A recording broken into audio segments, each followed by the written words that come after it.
Hi, everybody. Welcome to week 5. I'm so glad you're here today. So, let's look at today. We're on week 5.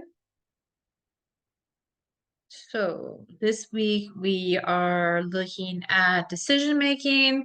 We're reading the chapter this week. We're explaining in our own words the case analysis process. And our DQ, remember, should be about 200 to 300 words. The case analysis, there has a link. You can click on it and it'll take you right to the reading. Also, don't forget your week 5 assignment.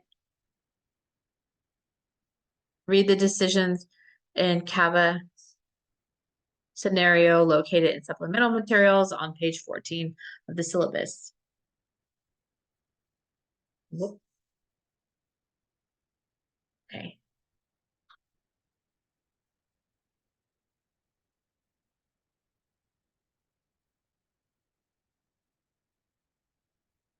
Week 5 is persuasion through rhetoric, common devices, and techniques.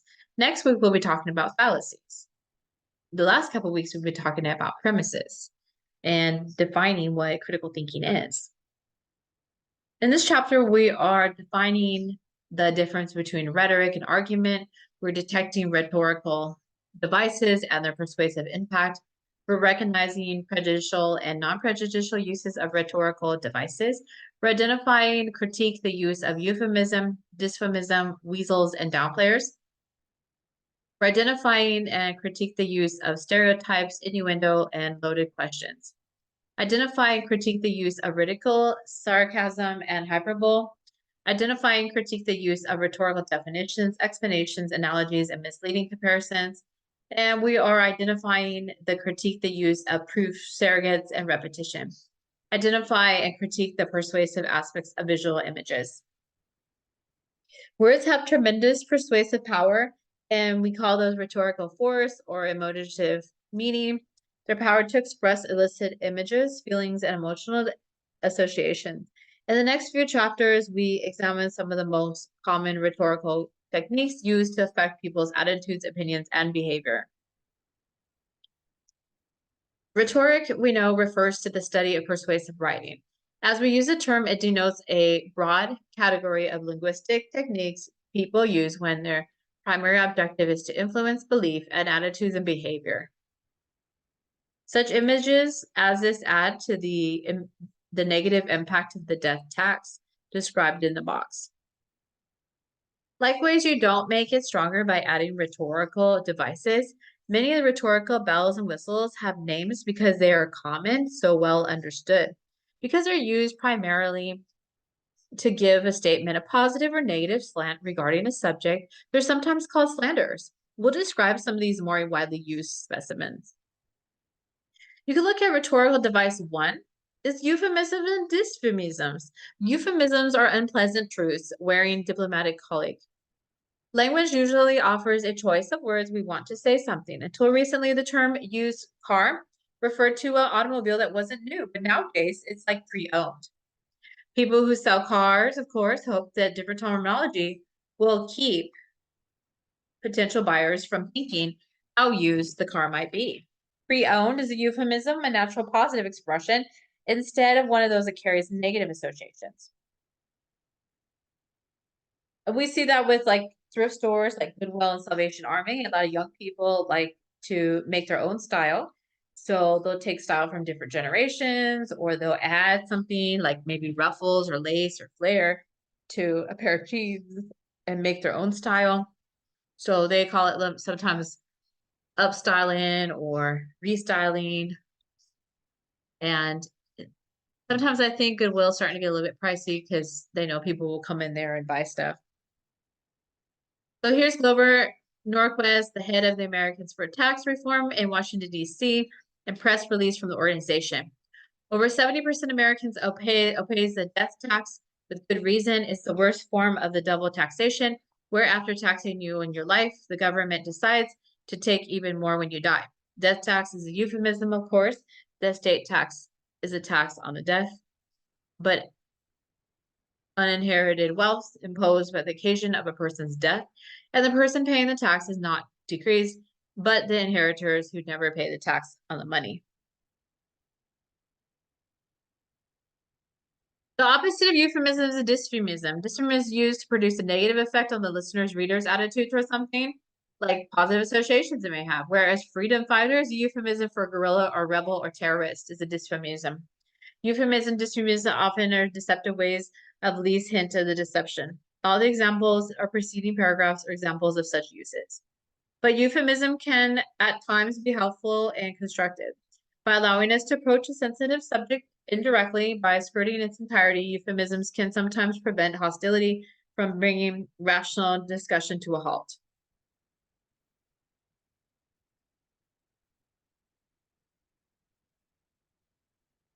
Passed on may be much more appropriate than dead. If a person you're speaking is recently widowed, hence the purpose of using euphemism and dystrophisms, determines whether or not those uses are legitimate. It bears mentioning that some facts are repellent and reason or even neutral reports around them is horrible. Lizzie killed her father with an axe. Reports a horrible fact that Lizzie, but it's not using natural language. Not neutral reports are unpleasant, evil. Repellent facts do not automatically count as dysphemic rhetoric. Then you have Weaslers. Those are linguistic methods of hedging a bet that insert it into a claim. Then they protect it from criticism by watering down, somewhat weakening it. Let's take a break there for a moment and let's watch a video.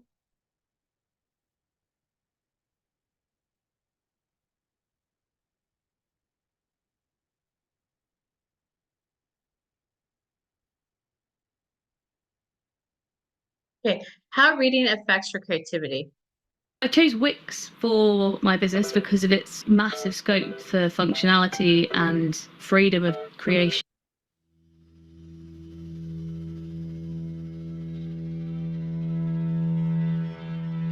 Okay.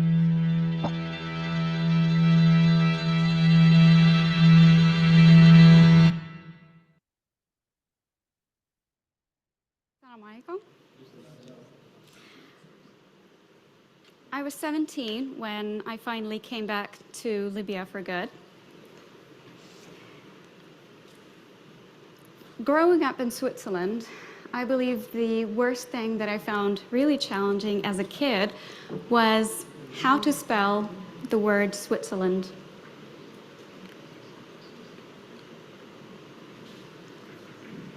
Even now, decades later, as an assistant lecturer, I still despise writing that word. On my phone, I entered this word in shortcuts using the English transliteration of Suestra, which is the Arabic version, and it would automatically write it for me. So thank goodness for technology. There are so many daunting words in almost all languages, either because of their spelling or because of their meaning per se. But still, that's not an excuse for us to not learn them.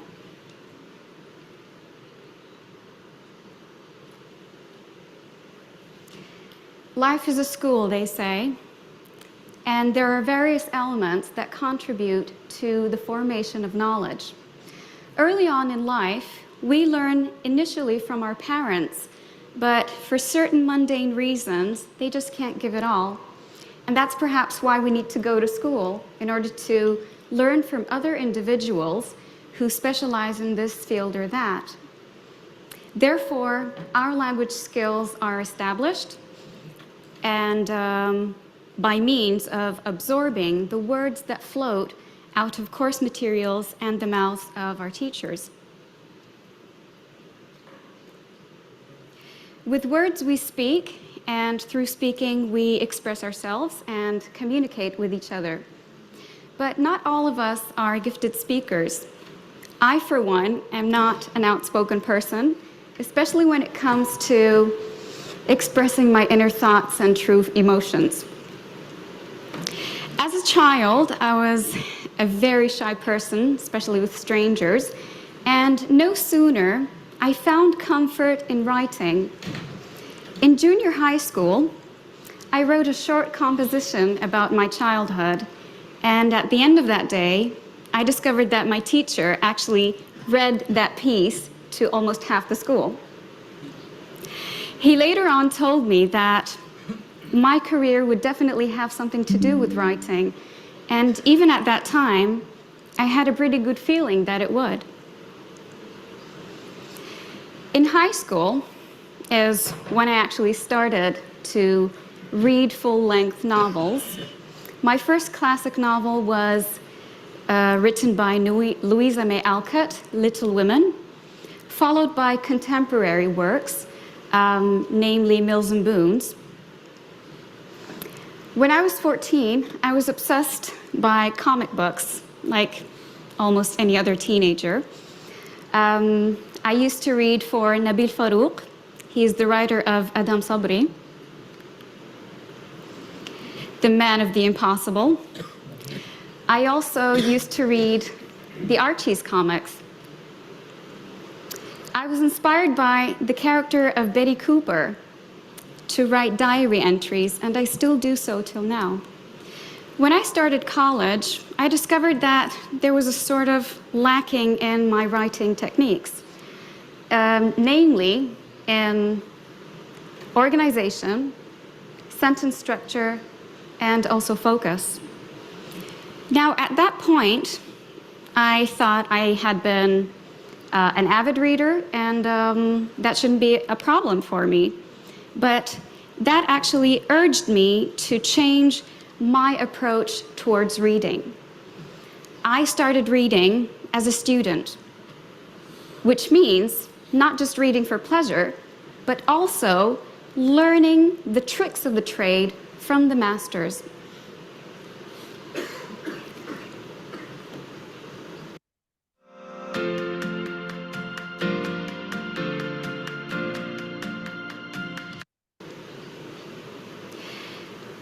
With further motivation by my late colleague and mentor, Mrs. Sabah Karim, God bless her soul, I decided to do my master's degree in writing. And by the end of 2010, I received my degree in writing for performance and publication from Leeds University. I had the greatest chance there of exploring my ability in writing short stories as well as writing for stage and screen. Creative writing honors imagination. So why does it seem like a secluded area or zone that we hardly delve into in order to give it the space to thrive and to flourish?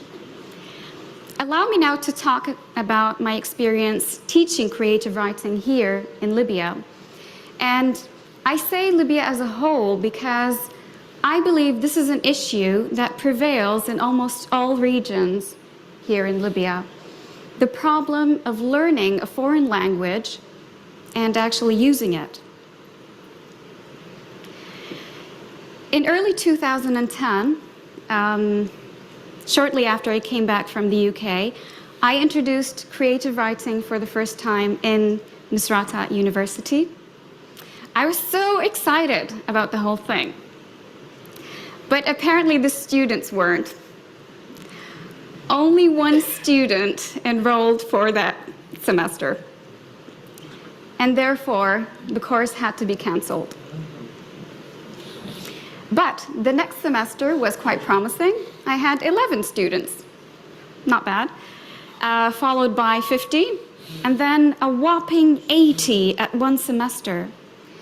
Now, for creative writing, the number of students can be problematic, especially if they are crammed in a classroom of 35 students or so. The real difficulty, however, is when you realize that they actually don't get it. So how is that? Regardless of the many occasions in which they come to me, quite frankly, and say, "We hate writing," I believe the dominant reasons behind this hatred, in their opinion, is because I don't know how to write, And why should I? I don't have to. So, how do I write versus why should I write? Now, with regards to the first question, I will not touch upon illiteracy because definitely anybody who has been through a considerable amount of schooling would definitely know how to put pen to paper. With creative writing, I am dealing with writing short stories. And for that, you will need to come up with ideas. Normally, ideas come from inspiration. And the thing that seems to hinder my students is limited muse. They have confined or limited themselves into a very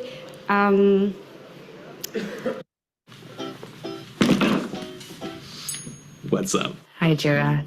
We brought you here today to a limited, basically, range of topics and themes, let alone a list of inadequate words to choose from. Now, personally, I'm not very talented in creating or conducting surveys, but according to my experience teaching creative writing for 3 years, I believe the dominant topics and themes that I have come across are as follows. So we have 5 columns. We'll start with poverty. Poverty as a means to actually lead the main character to take up jobs that are quite demeaning. For example, he has to cook in a kitchen, or he has to be a house cleaner, or maybe he becomes a thug. The second one, which is quite popular by the girls, by the way, marriage.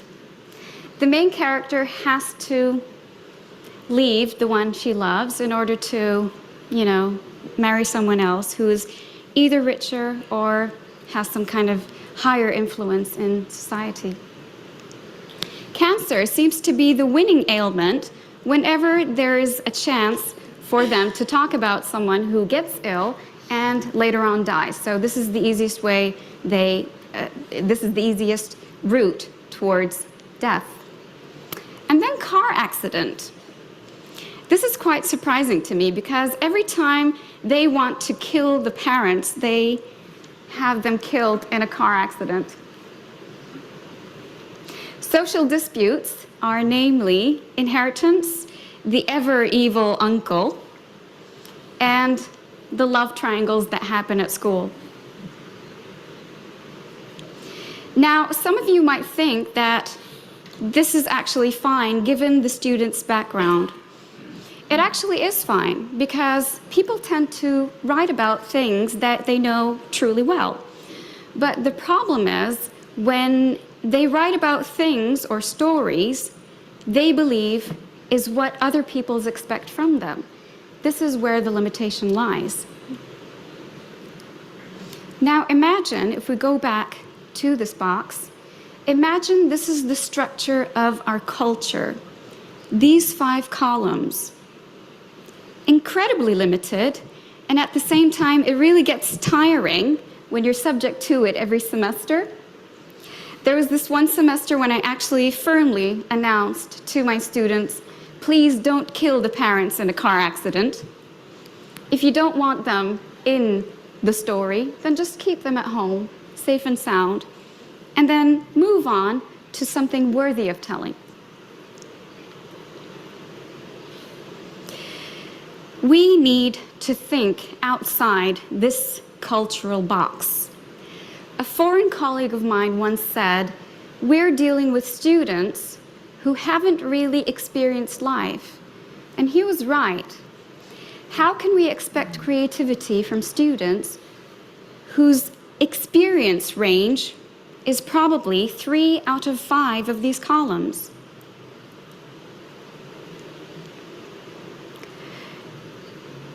That is when we need to put a book in one's hand.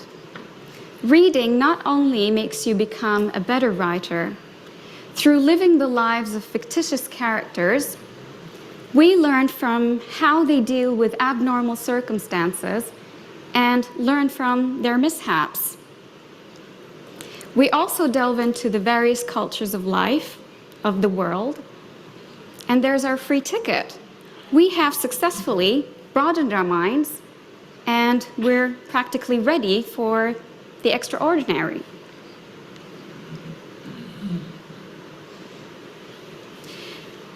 So if we go back to this box and imagine that we have students who have read books that actually relate to these topics and themes. What are the possibilities? What are the creative possibilities that they will be able to present?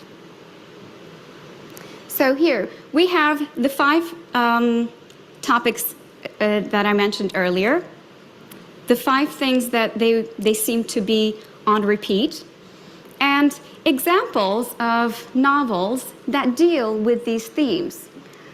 The Hunger Games is a very good example that talks about poverty by Suzanne Collins. The main character is forced to enter a tournament where contestants actually kill each other in order to win.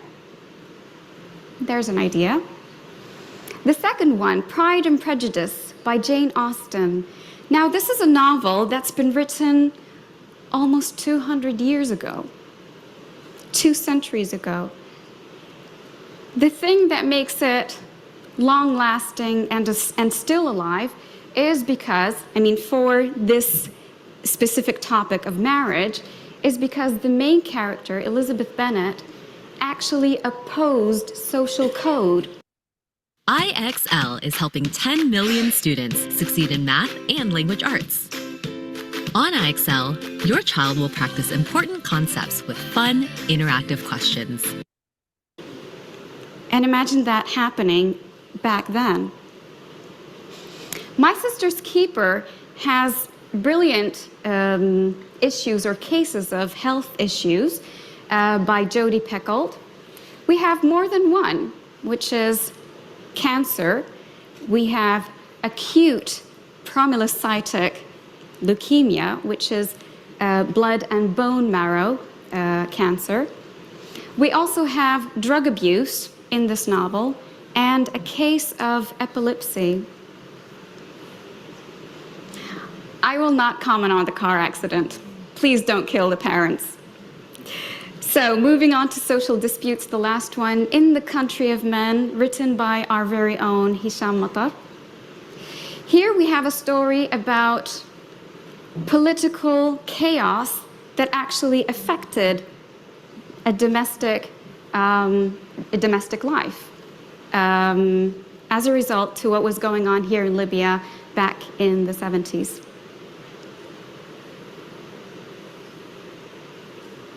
So, before I move on, I'd like to quickly acknowledge some of the previous works of my students who have been able to come up with extremely creative stories. One student wrote a story about an American who converted to Islam after living among a group of Tuaregs here in Libya. A second good example is one of the students wrote about the struggle of a man who's trying to flee the Rwandan civil war in the early 90s. The third example I'd like to present to you is about a creature who's created from mist, and he's the last of his kind and the only one who is able to stand in the face of evil. This was written by the translator that's translating to you, by the way.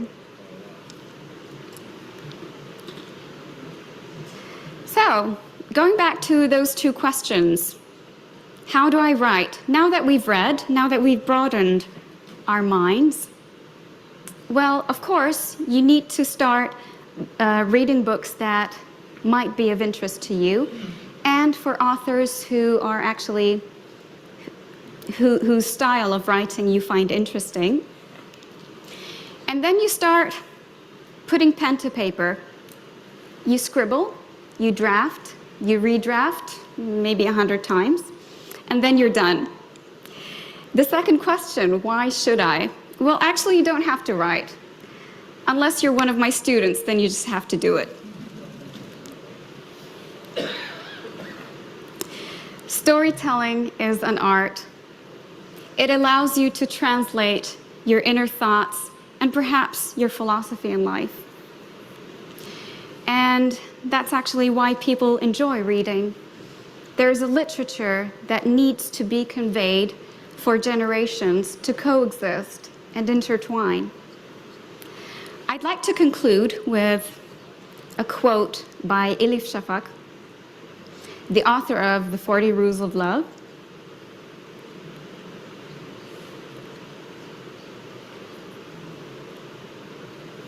Okay. Isn't connecting people to distant lands and countries and cultures one of the great strengths of good literature? Indeed, it is. So let's start thinking outside that box. Thank you. Chef is really a good one to watch as well. She has a TED Talk as well. All right. So back to this. Great Western pays up to 12% more interest on checking accounts. That's a radio advertisement. Even aside from the Up to Weasler, ad can be deceptive about what interest rates are promising. Unless you listen carefully, you might think Great Western is paying 12% on checking accounts. The presence of the word more challenges that, of course. If you're getting 3% now, Great Western gives you up to 12% more than that, and they're going to be giving you about 3 1/3%, hardly the fortune the ad seems to promise. Innuendo with statistics. Taxpayers with incomes over $200,000 could expect an average pay of about $99,000 in taxes under proposed plan. Whoa, pity the poor taxpayer who owes about $200,000. Apparently he or she will pay almost half that amount in taxes. But think again, the words of the New Republic Journal statistic is about meaningful asserting into the miles. The age 6 has on the average of 3 sexual partners. Bill Gates, many billionaires like him are among those who made about 200,000. Downplayers. Downplaying is an attempt to make somebody or something look less important or less significant, like stereotypes, rhetorical comparisons, rhetorical explanations, and innuendo, all discussed later, that can be used to downplay something. So downplayers, words and other devices that serve as function are known as downplayers. Perhaps the words that most often used are downplayers are mere and merely. If Kim tells you that she has a yellow belt in Tibet martial art in Puido, and her sister has a more green belt, then you would quite naturally make assumption that the yellow belt ranks higher than the green belt.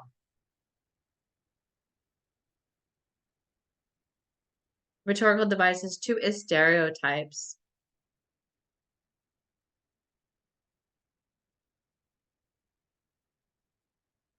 Let me go ahead and show you what stereotypes are. It is a little bit different than racial profiling and also prejudice. Stereotyping is where you put people into different groups, versus prejudice is where you believe certain groups fit certain criteria.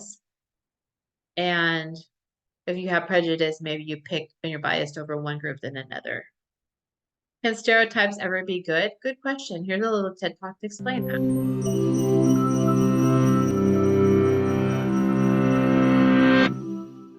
In 2007, researchers surveyed over 180 teachers to understand if they held stereotypes about students from 3 racial groups.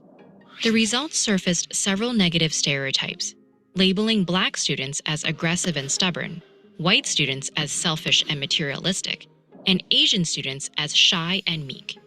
But regardless of the teachers' other biases, the most commonly held opinion was that Asian students were significantly more industrious, intelligent, and gentle than their peers. On the surface, this might seem like a good thing, or at least better than other negative characterizations. But treating this seemingly favorable stereotype as reality can actually cause a surprising amount of harm to those it describes, those it doesn't, and even those who believe it to be true. This image of humble, hardworking Asians is actually well known as the model minority stereotype. Versions of this stereotype emerged in the mid-20th century to describe Chinese Americans. But following World War II, the label became commonly used to claim that Japanese Americans had overcome their mistreatment in U.S. incarceration camps and successfully integrated into American society. Former incarcerees were praised as compliant, diligent, and respectful of authority. In the following decades, model minority became a label for many Asian populations in the U.S. But the truth behind this story of thriving Asian Americans is much more complicated. During World War II, the U.S. government tried to Americanize incarcerated Japanese Americans. They did this through English language classes, patriotic exercises, and lessons on how to behave in white American society. When incarcerees were released, they were instructed to avoid returning to their own communities and cultural practices, and instead integrate into white society. But after decades of anti-Asian policies and propaganda, white Americans had to be persuaded that Japanese Americans were no longer a threat. So the government organized media coverage to transform the public perception of Japanese Americans from suspected traitors to an American success story. In fact, the phrase model minority was coined by one such article from 1966. But this article, and others like it, didn't just cast Asian Americans as an obedient and respectful model minority. They also criticized so-called problem minorities, primarily Black Americans. Politicians who were threatened by the rising civil rights movement used this rhetoric to discredit Black Americans' demands for justice and equality. They presented a fabricated story of Asian American success to paint struggling Black communities as inferior. This narrative put a wedge between Black and Asian Americans. It erased their shared history of fighting oppression alongside other marginalized groups and pit the two communities against each other. In doing so, the model minority myth also enforced a racial hierarchy, with white Americans on top and everyone else underneath. Certainly, many people who still believe the model minority stereotype, either consciously or unconsciously, might not agree with that idea. But comparing the imagined strengths and weaknesses of racial groups places value on how well those groups meet certain standards, typically standards set by a white majority. In this case, the model minority stereotype suggests that marginalized groups who are compliant, gentle, and respectful of white authority are deserving of tolerance, while groups that challenge the status quo are not. This stereotype also negatively impacts the Asian individuals it describes. According to a psychological phenomenon known as stereotype threat, members of a group often place pressure on their individual actions to avoid encouraging negative group stereotypes. But this phenomenon can occur around seemingly positive stereotypes as well. The pressure associated with living up to impossibly high standards can lead to poor performance. And teachers are less likely to notice when Asian students are struggling. Outside the classroom, social programs catering to Asian communities are frequently overlooked or cut because they're assumed to need less support than other disadvantaged groups. The favorable portrait created by this stereotype can also make it harder to recognize racially motivated violence and discrimination against Asian Americans. And since the stereotype carelessly groups all Asians under the same umbrella, it impacts people with various backgrounds and unique histories of discrimination. So while the model minority label might appear to benefit Asian populations at first, in practice, it works like every other racial stereotype. It reduces a group of people to a one-dimensional image. And that single image hinders our ability to understand the history, struggles, and triumphs of the individuals within that group. Acknowledging and challenging these labels is essential for building coalitions across communities and eliminating harmful stereotypes for good. To learn more about the history of World War II's Japanese American incarceration camps, click on the video on the left, or learn how stereotypes can lead to voter suppression with the video on the right.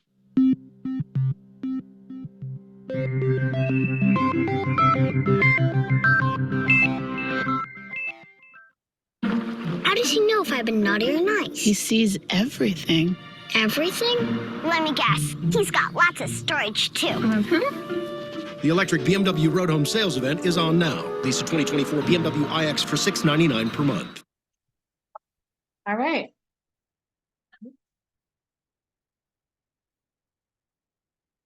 All right, so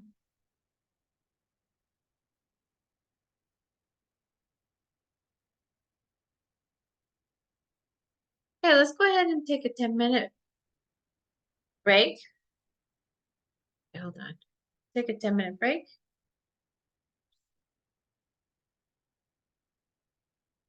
Right. A 10-minute break. Go ahead and take your 10-minute break.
Oh, my timer disappeared. Hold on.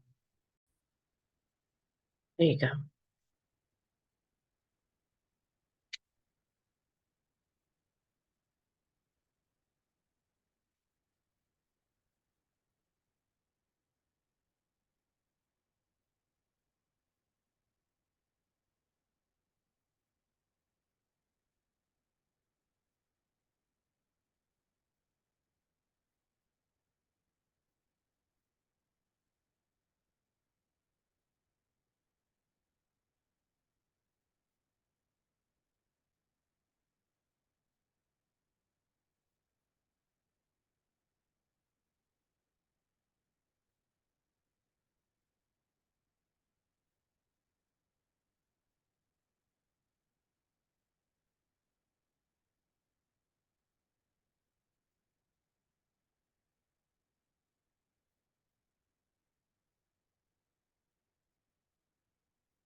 Thanks for letting me know. Let me upload each one separately. I think it interrupts when there's more than one.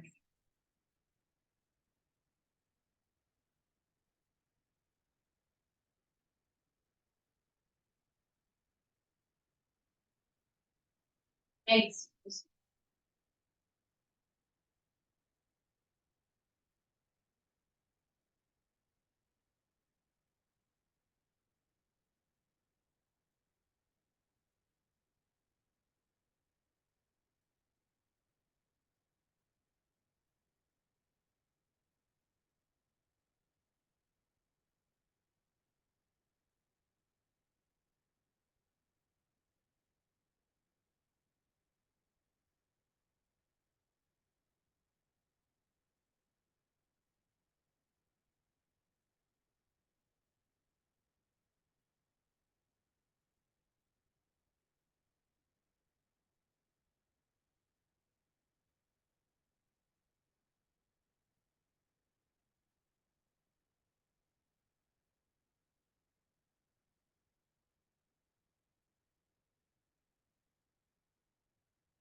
All right. So now you know about stereotypes, how they're a little bit different. I mean, a lot of times people use them the same way they do bias, prejudice, stereotyping, racist, sexist, ageist, anything that's a negative connotation it can fit in there. We get dumber and company of blondes. Now, I actually know a couple people who are blonde. They're very smart. You know, I know one that's got a PhD in mathematics, another one that has 3 master's degrees in different engineerings and doctorate in computer engineering. So, although Marilyn Monroe was in a movie called Gentlemen Prefer Blondes, we do know that she was born a brunette and over time became blonde. You know, hair dyes, they had back then too. Innuendo, it's a next batch of slanting devices. It depends much on the emotional associations as well as manipulation of future language. When we communicate with one another, we automatically have certain expectations and make certain assumptions. For example, when your instructor says everybody passed the exam, she doesn't really mean everybody in the world passed the exam. We assume that the scope of the pronoun extends to include only those who work at the exam. Here's a statement. Ladies and gentlemen, I am proof that there's at least one candidate in the race who does not have a drinking problem. So that's like inferring that everybody around you drinks except for you. Here's a picture. This is a photograph. A loaded question is less innocent. However, it rests on one or more unwanted or unjustified assumptions.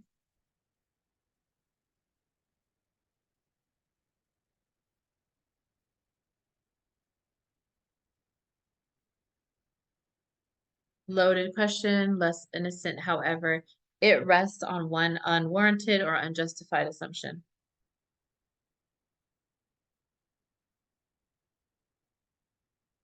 Rhetoric devices 3, humor and a bit exaggeration. Also known as a horse laugh, the device includes ridicule and vicious humor of all kinds. Hyperbole is extravagant overstatement, a claim that exaggerates an effort in a way to become hyperbole. Depends on the strength of language and point being made. To describe a hangnail as serious injury or hyperbole is using the word fascist to describe parents who insist that their teenager be home at midnight. A feminazi is a woman to whom the most important thing in life sees as many abortions as possible is performed. We encounter rhetorical or persuasive definitions. Rhetorical explanations are those kind of slanting device, this time clothed with explanations.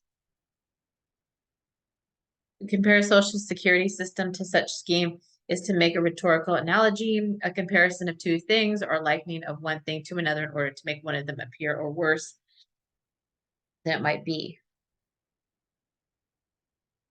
A misleading mathematical visual, sometimes straightforward mathematical comparison can become misleading. By the way, it's represented. The bar graph below from CNN, USA Today, and Gallup compares Democrats, Republicans, and independents with respect to their agreement with the court's judgment that feeding tubes should be removed from Terry Shivero, a case discussed in the text on page 166. Now, as you know, Terry Shivero's story, if you watch her videos, her husband fell in love with another woman, so he really didn't want to be married to her anymore. He'd rather just get a settlement for her death. So that kind of helped out the situation. And of course, you don't have to take my word on it. You can read it yourself. There's a lot of documentation about it. There's videos on YouTube if you don't feel like reading anything, but you could also look it up to read it as well. So the items are comparable. The comparison is expressed on average. Just hyperbole, ridicule, or beefcake. The Great Seal of the State of California. That's supposed to be him.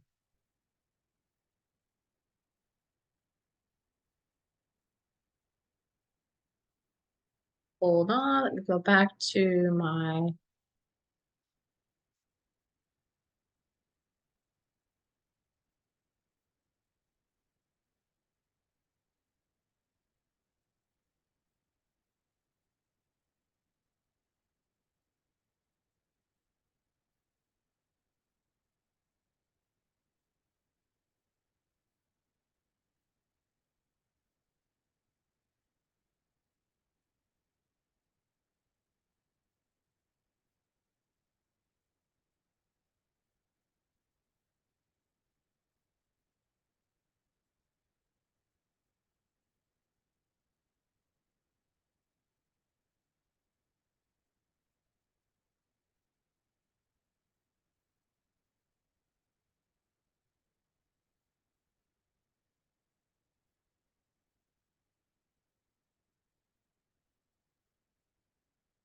Okay, sorry about that.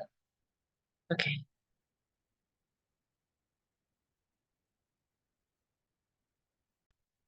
Pop-ups again. Sorry about that.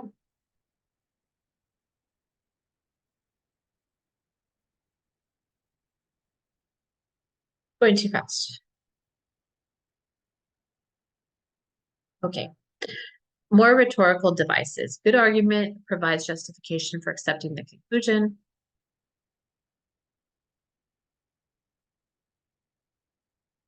Like rhetorical devices can be made, like arguments containing premises and conclusions, but they don't really provide legitimate proof of what they're supposedly providing. It's called pseudo reasoning.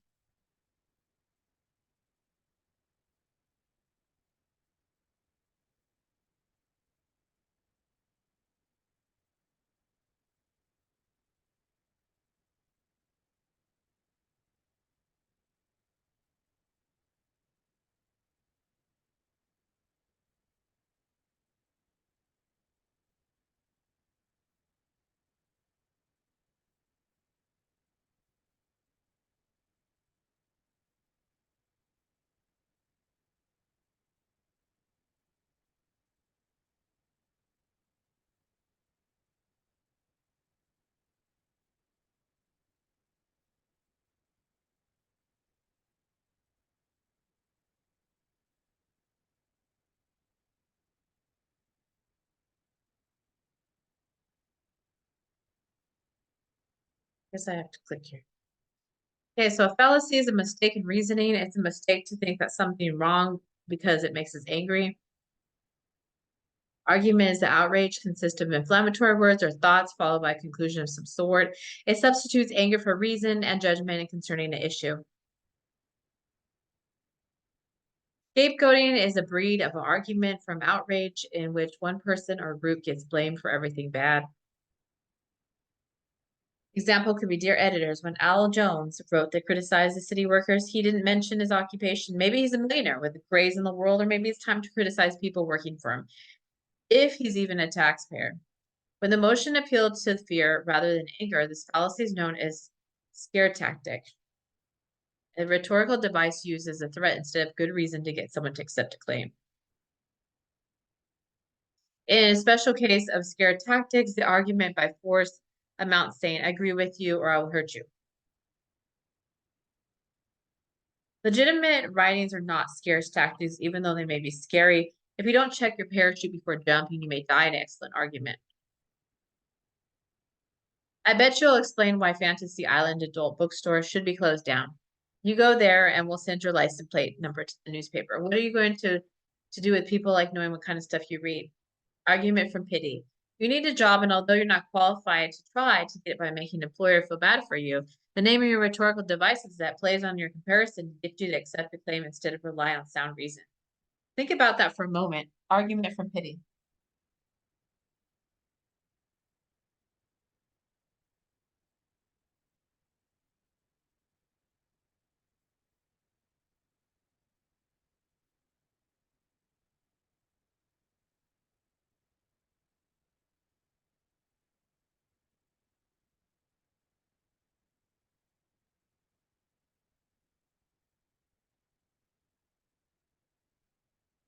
Example, ladies and gentlemen of my jury, my client stands before you accused of 3 bank robberies, but the persecution has not told you about the little children in the story who will have a hard time getting their food on the table if the daddy goes to prison.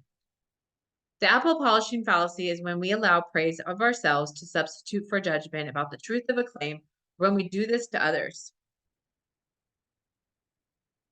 Officer, excuse me, sir, do you know how fast you were going? Driver says, never get into the sight you mounted the policeman. Do you ever leap down off the horse's back so fast? You must have them well trained, not to run away when you dismount. Wishful thinking happens when we accept a rejection of a claim simply because it's unpleasant or pleasant if it was true. Example, there must be a life on the other planet. Imagine how lonely that we would find the universe if we discover that we're the only ones here. That's wishful thinking fallacy. Peer pressure argument plays on our desire of acceptance and our fear of rejection. It's a name of a rhetorical device that argues a course of action on the grounds of taking the course. It's a win-win approval of others, and especially one's friends. Example, are you telling me that you're a 21-year-old and you're still a virgin? I'll keep quiet about this if I were you. They'd be laughing stock in the dorm if it was widely known. Actually, if you're 21 years old and you're virgin, then you're STD free. They didn't tell you that here, but that's just something to say. Peer pressure fallacy. Groupthink fallacy. Groupthink fallacy occurs when somebody lets identification with the group take place of reasoning and deliberation when arriving at a position of issue. Example, my country, right or wrong. Sign of is where it's at. All the alpha capitals read them.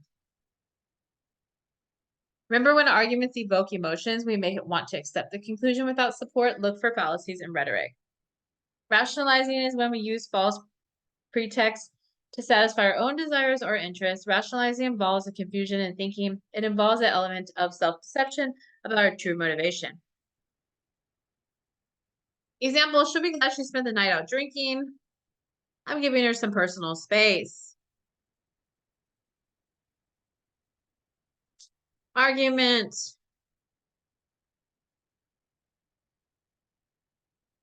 Because a lot of people come from the same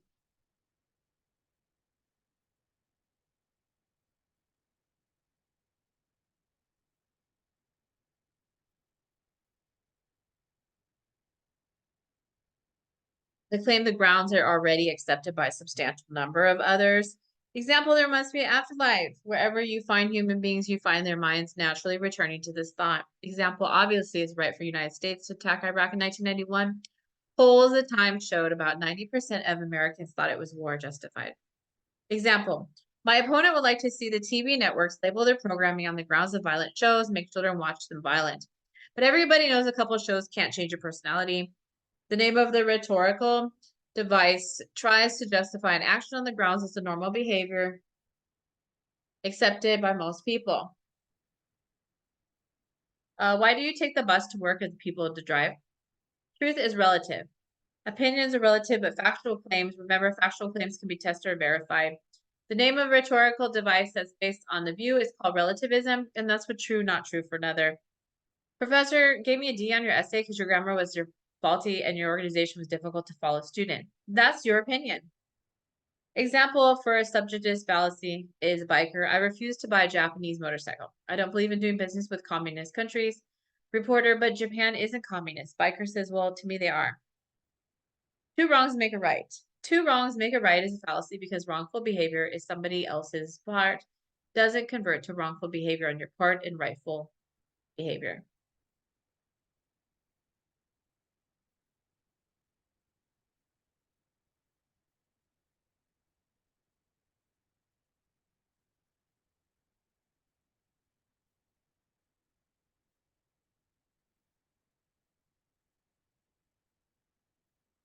Okay. Then we have two wrongs make a right. Well, finally, after all these years, my telephone company makes an error on my bill in my favor, and I'm surely not going to point it out to them. They've been gouging me since the telephones first came in existence. A red herring fallacy causes when a person brings a topic into conversation that distracts from the original point, especially if the new topic is introduced in order to distract. It's clear enough to me that Senator John McCain would have made a great president. Look, it's not often that we get a chance to elect a guy who's a war hero. A prisoner of war is an enemy prisoner camp, and we ought to have done it when we had the chance. Basically the same as red herring. A smokescreen is when you pile up so many issues, the original issue gets lost. The name of a rhetorical device that tries to sidetrack something by bringing up a related but relevant topic. Then you have, to some people who brought you the American Smoke App, we make the Great American Challenge. The challenge is American Cancer Society clean up their smoke-free offices, and we're willing to bet there isn't cigarette smoking in American Society offices. But according to the recent study of the National Institute of Occupational Safety and Health, cigarette smoke wasn't the problem. 98% of the 203 buildings reported have indoor air problems. Indoor air inspections resulting from weaker complaints especially found viruses, fungal spores, bacteria, gases, closed fresh air ducts, ventilation systems to need of maintenance. That's from the USA Today, sponsored by Tobacco Institute. All right, it's time for another little video.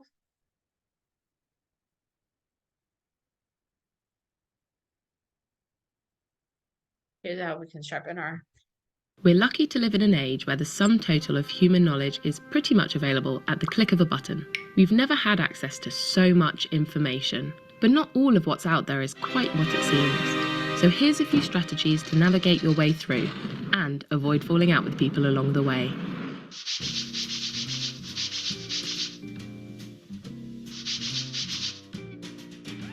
We all enjoy that sweet dopamine hit of feeling like we're right. In repeated experiments, psychologists have shown we're much more likely to accept something as evidence if it confirms what we already think we know, and much more likely to discount information if it contradicts our views. It's what's known as confirmation bias. It's one of the key cognitive biases that humans have, and operates at an unconscious level, affecting our ability to process information. This is especially true for issues which are emotionally charged, or where our views are deeply held, but it can come into play at any time. So don't rush to decide and be actively prepared to change your mind. So many of our discussions take place on social media platforms where algorithms reward our desire to see and hear our views confirmed. But in life, most situations are nuanced and complicated. Acknowledging that can enrich the way that we view the world. For example, what colour is the sky? Well, the obvious answer is blue. But at sunrise or sunset, it can be red. On a cold, misty morning, white or grey. At night, midnight blue or black. But imagine for a moment the blue of the sky on a sunny day. Is it really blue? The colour blue has a short wavelength, meaning it scatters more than other colours, making it more visible to the human eye. So the sky looks blue to us humans, even though there's a whole spectrum of colours out there. Even something that seems totally self-evident can be more nuanced than you think. One approach to, well, arguing, is to let go of the idea of being right. Or at least seriously consider that you might actually be wrong. Putting yourself in the other person's shoes can lead to much more productive outcomes. Really try to understand where the other person is coming from. It's what's called intellectual empathy. It can be challenging, but that's the point.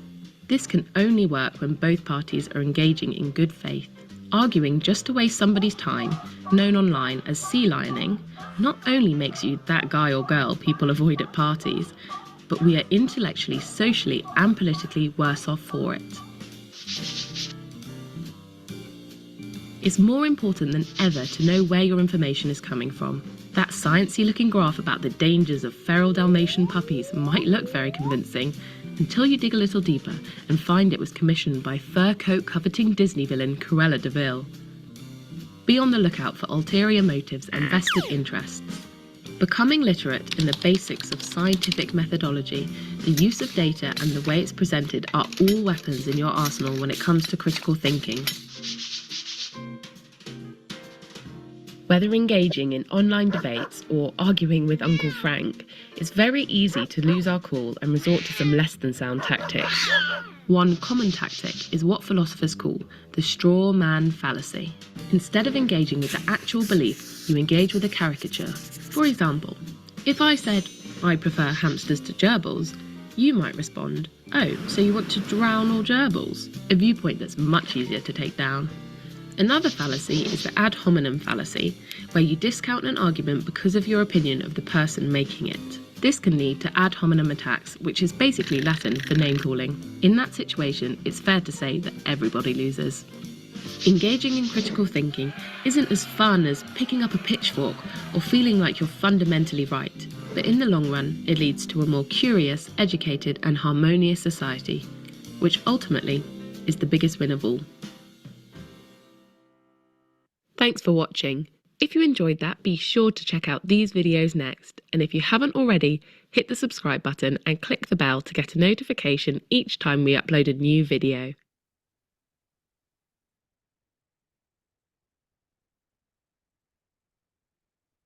Everything about Christmas feels cute, and it's so cozy.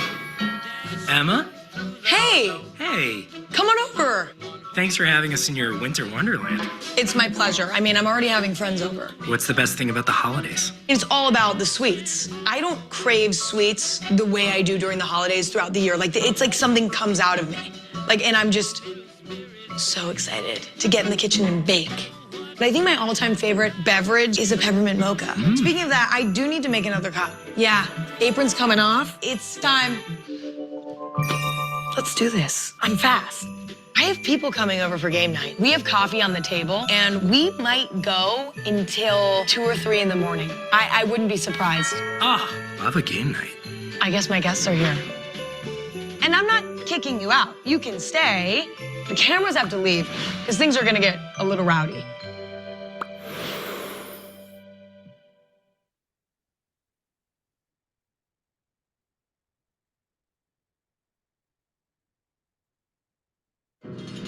Want to upgrade but still paying off your locked phone? Break free from 3-year device contracts. Switch to T-Mobile and we'll pay off your locked phone and upgrade you to a new Samsung Galaxy S23 or Z Flip 5 for free.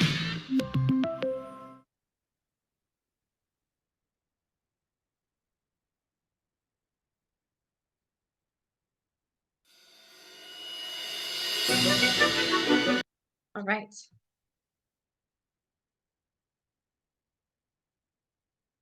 Smokescreen, a real literal smokescreen. A tobacco institute is playing off reports of dangerous office environments, but the ad is meant to divert attention away from even the dangers of cigarette smoking. The ad may also hint that we feel ill in the office should not blame the smoker, but the smoke out was directed at actual smokers. Identify instances of pseudo-reasoning in the following passages. Listen, Higgins, I need your vote in the next department election, or I may not get elected chair. Remember, if I do get elected, you will be me who decides what hours your classes meet next year. Listen, Higgins, I need your vote in the next department election, or I may not get elected chair. Remember, if I don't get elected, it'll be who decides your hours for your classes to meet next year. These are scare tactics. When several people in Harvey's department get computers, he's annoyed because he's not among them. I'll tell you what Harvey says to his wife. If they want to rip me off by getting new computers for me, I'll just rip them off the extra office supplies. They've got a lot of stuff at work we could use around here, and they'll have no way of knowing it's gone. The turnabout is a fair play. When several people in Harvey's department get new computers, it's annoyed because he is not one of them. I'll tell you what Harvey says to his wife. If I want to rip me off by getting a new computer for me, I'll just rip them off an extra office supplies. They got a lot of stuff at work we could use around here, and they'll have no way of knowing that it's gone. Turnabout a fair play. There's 2 wrongs. You saw the former governor of Illinois did. He declared a memoriam of executions of the state. It was a good thing too, because it turns out a large number of the inmates on the death row had turned loose in the DNA evidence, proved them innocent beyond the shadow of a doubt. It's about time we got serious about the fact that we've been convicting innocent people and sentencing them to death. You saw this, and it's no fallacy. It's no time to. No, I do not believe that the murderer has a right to live. There's no way. Why? The criminal justice system in the country has gone completely out of control. With rapists, murderers, you name it, all is getting off scot-free. It's got to change. This is called a red herring. Those 4 officers who killed the innocent man in the New York is by mistake is found guilty of any crime. None of them ever had any kind of trouble before, and tragically, this kind of thing is going to happen when aggressive police work. Red herring. In fact, there's 2 red herrings in that. Gays in the military? No way. Clinton promoted the idea just to get the homosexual vote. That's also red herring. How about this one? Gays in the military? Yes, there are no valid grounds for opposing the measure, as it's seen fact that policies of non-discrimination to gays are a common practice throughout Western democracies. Common practice. From prosecutor's closing statement at the trial, in conclusion, ladies and gentlemen of the jury, there's absolutely no doubt that this defendant committed these terrible murders. Look to the mother of the victim, sitting over there. The father, their lives are forever destroyed by this evil deed. Never again will they know the peace and happiness that was their due. Put yourselves in their shoes, and you will know whether or not this man is guilty. Red herring. Is the president guilty of sexual harassment? As Republicans are yelling? Yes, give me a break. What's important? Jobs, healthcare, welfare reform. Red herring. No, I don't believe Uncle Bob is gone forever. He was like a father to me, and I believe that someday, somehow or another, we'll get to see each other again. I don't believe that I could go on if I didn't believe that. Wishful thinking. Listen, friends, it's our money the board supervisors wants to spend putting in sewers and other improvements in the Antelope Creek development. And you know who's going to profit from the most? The developers who don't even live there here. I tell you, we have sat back and done nothing long enough. It's high time that we're out in town, interlopes and envelopers and whatever they are to go mess with somebody else's town. I won't stand for it anymore. It's an argument of outrage. There's evident appeal here, but the speaker is clearly trying to evoke outrage in the audience as well. I'll tell you why. $100 in child support. You go to court and ask for more, and I'll have a lawyer file a countersuit that will set you back a bundle of fees. Scare tactics. I know it was very nice to overcharge them like the room, but all's fair in love and war and business, my dear. Besides, the situation was reversed and we were desperate for logging. They would have bled us all if we're worth it. Two wrongs make a right. George, I speak for the rest of the neighbors on our street. Frankly, your front yard is a mess, and we'd appreciate it if you would do something about it. We put time and money into making our place look nice, but the effort is largely ruined by one awful-looking place right there in the middle of the block. We hope that you'll do something about it. This might look like a peer pressure and a common practice, but I don't think it's a fallacy at all. Letters to the area. Your food section frequently features recipes with veal, and you say veal is wholesome, nutritious dish. I disagree. Do you know how veal comes to be on your plate? At birth of a newborn calf, separated from the mother, placed in the dark and closed, chained by a neck so that it cannot move freely. This limits the muscular development, so the animal is tender. It's kept in the dark pen until the day it's cruelly slaughtered. Cascade News said that, and that's an argument from pity. I want you to feel bad.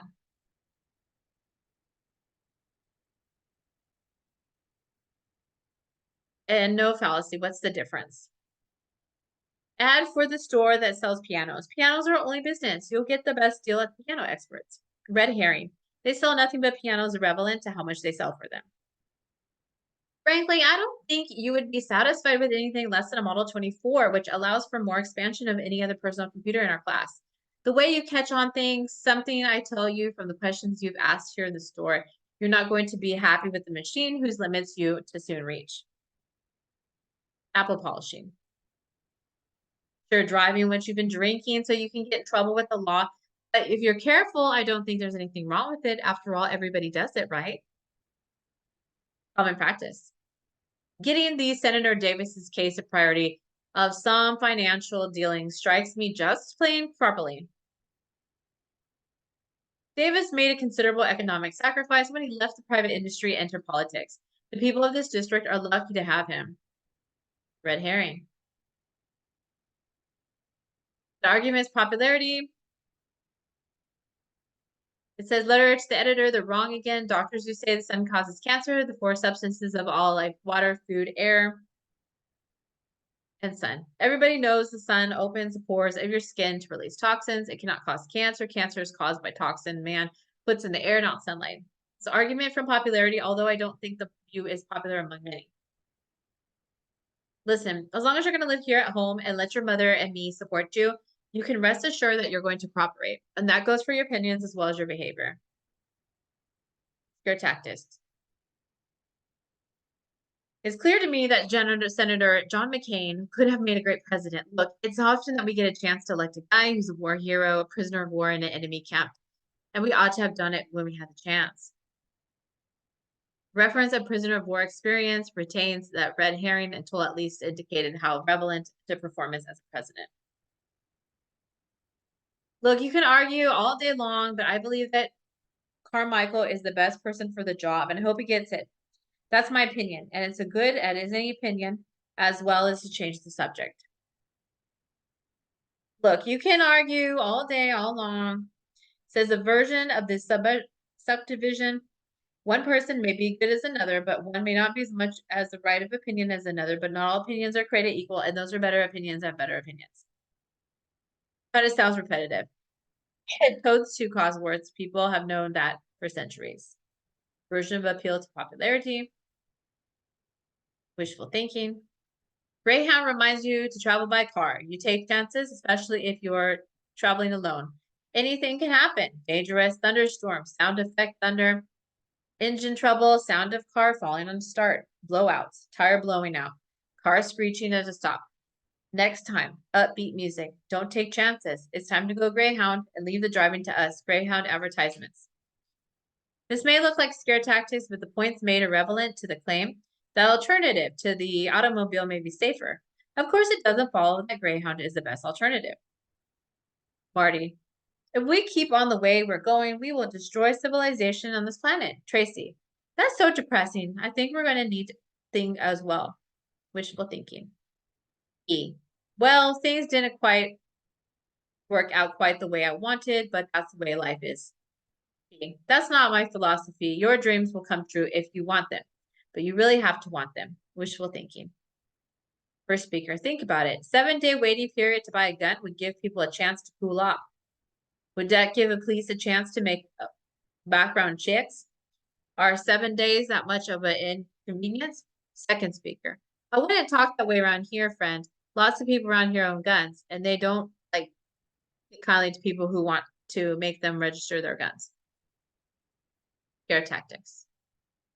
All right, that's it for today, everybody. Let's make sure that we do our assignments. You have some discussions to do as well as your weekly assignment. All right, bye, everybody. See you next week.